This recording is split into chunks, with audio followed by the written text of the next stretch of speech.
Lockup death ஆனது நடந்திருக்கு. தூத்துக்குடியை சேர்ந்த 24 வயதுல இருக்கக்கூடிய அருணாச்சலம் இவரு அங்க இருக்கக்கூடிய மது கடையில வேலை பார்த்துட்டு இருக்காரு. ஆனா 7 நாட்கள்ல இவரு உயிரிழந்திருக்காரு. இந்த ஒரு கேஸ்ல என்ன நடந்துச்சுன்னு சொல்லிட்டு டீடைலா இந்த ஒரு வீடியோல பார்க்கலாம். வணக்கம் and welcome back to Sukanya the journalist. 24 வயதுல இருக்கக்கூடிய அருணாச்சலம் இவரு எஸ்சி குளம்ன்ற ஒரு பக்கத்துல ஒரு மது கடையில வேலை பார்த்துட்டு வராரு. ஜூலை 14ஆம் தேதி தூத்துக்குடி போலீஸ் அந்த இடத்துல போயிட்டு ஒரு சோதனையை நடத்துறாங்க. அதுல இவர் 120 பாட்டில்களை பிளாக்ல விற்கிறாருன்றதுக்காக இவர் மேல ஒரு வழக்கையும் போடுறாங்க. 41A மற்றும் 14A கீழே ஒரு வழக்கை இவர் மேல பதிவு செய்யறாங்க. இந்த அருணாச்சலத்துக்கு ஒரு ஈவினிங் 5:50 மணி அளவுல ஒரு மருத்துவ பரிசோதனை ஒண்ணு நடத்தினாங்க. தூத்துக்குடியில இருக்கக்கூடிய கவர்மெண்ட் ஹாஸ்பிட்டலுக்கு கூட்டிட்டு போயிட்டு அவருக்கான மருத்துவ பரிசோதனை ஒண்ணு நடத்தினாங்க.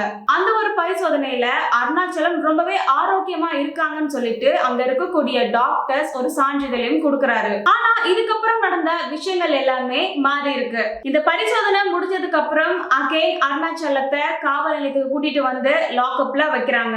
இந்த இடத்துலதான் 2 விதமான பதில்களானத சொல்றாங்க. ஒரு பக்கம் போலீஸ் சைட்ல இருந்து என்ன சொல்றாங்கன்னா, அருணாச்சலம் மற்ற கைதிகளோட நல்லா தான் பேசிட்டு இருந்தாரு. அந்த டைம் அவரு தானாகவே மயக்கம் போட்டு விழுந்துட்டாரு. அது சிசிடிவில பதிவாகி இருக்குன்னு சொல்றாங்க. இன்னொரு பக்கம் அருணாச்சலத்தினுடைய ஃபேமிலில இருக்கவங்க என்ன சொல்றாங்கன்னா, இவருக்கு ஃபிக்ஸ் வந்துருச்சுன்னு சொல்லிட்டு போலீஸ் இவங்களுடைய ஃபேமிலி மெம்பர்ஸ் கிட்ட சொல்லியிருக்காங்க.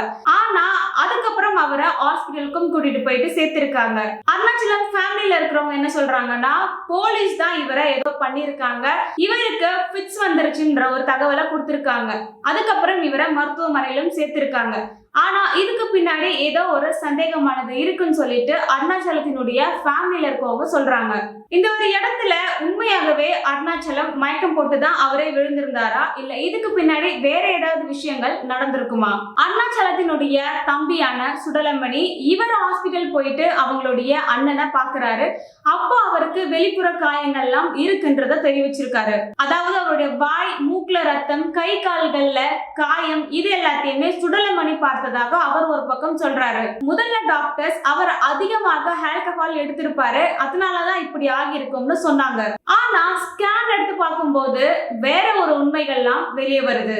அதாவது அருணாச்சலத்தினுடைய தலையில பலத்தமான ஒரு காயமானது ஏற்பட்டிருக்கு, தலையில ஒரு ரத்த கசிவும் ஏற்பட்டிருக்குன்றத ஸ்கேன்ல கண்டுபிடிக்கிறாங்க. முதல்ல இது சரி பண்றதுக்கு அவங்களுக்கான மெடிசனை கொடுக்கறாங்க. ஸ்டில் அந்த ரத்த கசிவானது அதிகமாகிட்டு தான் இருக்குன்றத அகைன் ஸ்கேன் எடுத்து கன்ஃபார்ம் பண்றாங்க. முதல்ல ஒரு மருத்துவ பரிசோதனைக்கு போறாங்க. அந்த டைம் அவரோட உடம்புல எந்த ஒரு காயமும் இல்லைன்னு சொல்லிட்டு டாக்டர் சர்டிபிகேட்டை கொடுத்திருந்தாங்க. ஆனா லாக்அப்ல இருந்து மயங்கி விழுந்ததுக்கு அப்புறம் அவருடைய தலையில ரத்த கசிவானது எப்படி வந்திருக்கும்? இந்த ஒரு ரத்த கசிவை சரி செய்யணும்ன்றதுக்காக டாக்டர்ஸ் அவருக்கு தலையில அறுவை சிகிச்சை பண்ணணும்னு சொல்றாங்க. அதுக்கப்புறம் அவங்களுடைய மாமாவுடைய அனுமதியின் பேர்ல அவருக்கான இந்த ஒரு ப்ரொசீஜரையுமே ஸ்டார்ட் பண்றாங்க.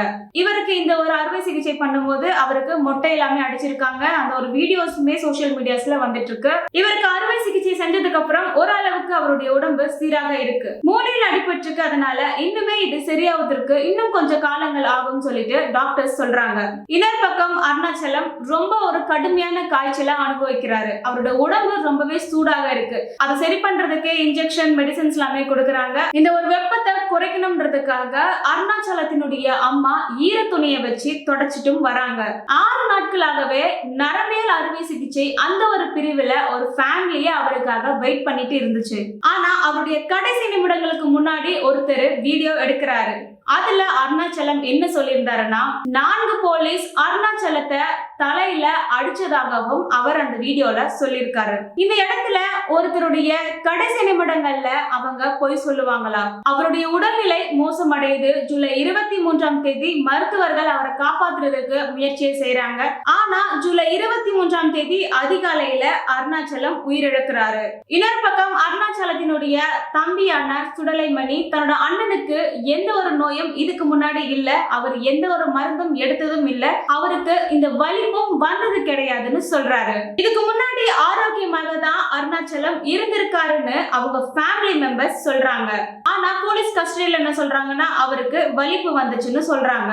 இதுக்கப்புறம் அவருடைய குடும்பத்துல இருக்கிறவங்க அருணாச்சலத்தினுடைய உடலை வாங்குறதுக்கு மறுப்பையும் தெரிவிச்சாங்க.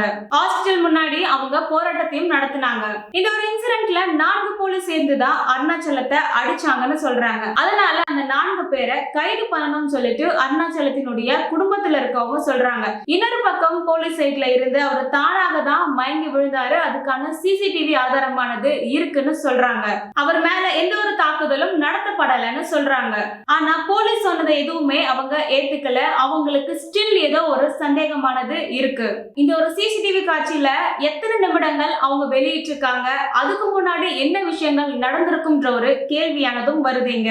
இந்த ஒரு இன்சிடென்ட் அடுத்து குடும்பத்துல இருக்கவங்க என்ன ஒரு கோரிக்கையாக வைக்கிறாங்கன்னா அருணாச்சலம் எப்படி இறந்தாரு, அதுக்கான காரணங்களை போலீஸ் எக்ஸ்பிளைன் பண்ணணும்னு கேட்டிருக்காங்க.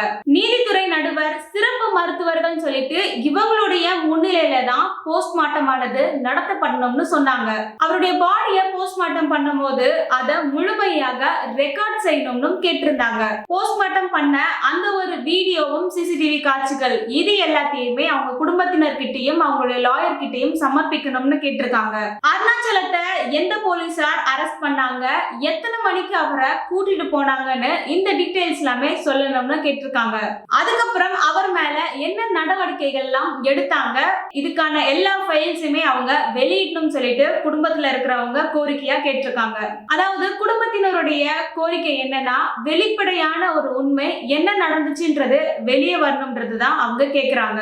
தூத்துக்குடி நீதிபதி விஜயா ராஜசேகர் மருத்துவமனைக்கு போயிட்டு அருணாச்சலத்தினுடைய குடும்பத்தினர் கிட்ட விசாரணையை நடத்திட்டு இருக்காங்க. குடும்பத்தினர் வச்ச கோரிக்கைகளுக்கு அக்செப்ட் பண்ணதுனால இப்போ போஸ்ட்மார்ட்டம்க்கும் அவங்க சம்மதிச்சிருக்காங்க. இந்த ஒரு கேஸ்ல தூத்துக்குடி தெற்கு காவல் நிலையத்துல அருணாச்சலத்தினுடைய தந்தை புகார் அளிச்சிருக்காரு. அதன் அடிப்படையில இப்ப இது விசாரணையில இருக்கு. இந்த ஒரு இன்சிடென்ட் அடுத்து பல பொலிட்டீஷியன்ஸ் கேள்விகளை கேட்க ஆரம்பிச்சிருக்காங்க. முன்னாள் திமுக அமைச்சர் கீதா ஜீவன் அவங்களுடைய ஃபேமிலியை மீட் பண்ணி ஆறுதலை தெரிவிச்சிருக்காங்க.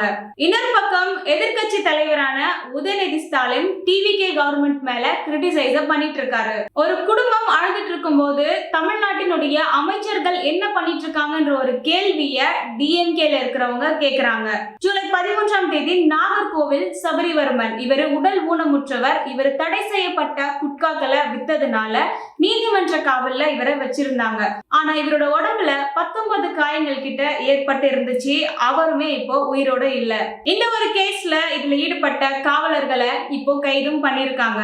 2020 தூத்துக்குடியில ஜெயராஜன் பெனிக்ஸ் இந்த ஒரு கேஸ் ஆனது மாநிலத்தையே அதிர்ச்சி அடைய வச்சுச்சு. தந்தை மகன் சொல்லிட்டு இந்த 2 பேருமே இந்த ஒரு கேஸ்ல இறந்து போயிருந்தாங்க. திருப்பூர் மாரிமுத்து இப்படி கிட்டத்தட்ட 4 பேர் கிட்ட உயிரிழந்திருக்காங்க. அதாவது இப்பயும் இந்த இன்சிடென்ட் நடந்திருக்கு, இதுக்கு முன்னாடியும் இந்த ஒரு இன்சிடென்ட் ஆனது நடந்திருக்கு. ஒரு கேஸ விசாரிக்கணும் சொல்லிட்டு காவல் நிலையத்துக்கு கூட்டிட்டு போறாங்க. ஆனா ஒரு சாதாரண குடிமகனோட உயிருக்கு யார் இங்க பொறுப்பு? இந்த ஒரு கேஸ்ல அதிகாரப்பூர்வமான அறிவிப்பானது இன்னும் வரல. ஆனா இதுல என்னதான் நடந்துச்சு, அவருடைய டெத்துக்கு யாரு காரணம், இந்த கேஸ்ல உண்மையா என்ன நடந்துச்சுன்னு சொல்லிட்டு அவங்களுக்கான ஜஸ்டிஸ் ஆனது கிடைக்கணும். இதுக்கான தீர்வை நீதிமன்றங்கள் தான் சொல்லணும். இந்த கேஸ் பத்தி நீங்க என்ன நினைக்கிறீங்கன்னு சொல்லிட்டு கமெண்ட்ல சொல்லுங்க. இந்த மாதிரியான உண்மையான சம்பவங்களை பத்தி நீங்க தெரிஞ்சுக்கணும்னா என்னோட சேனலை சப்ஸ்கிரைப் பண்ணிக்கோங்க.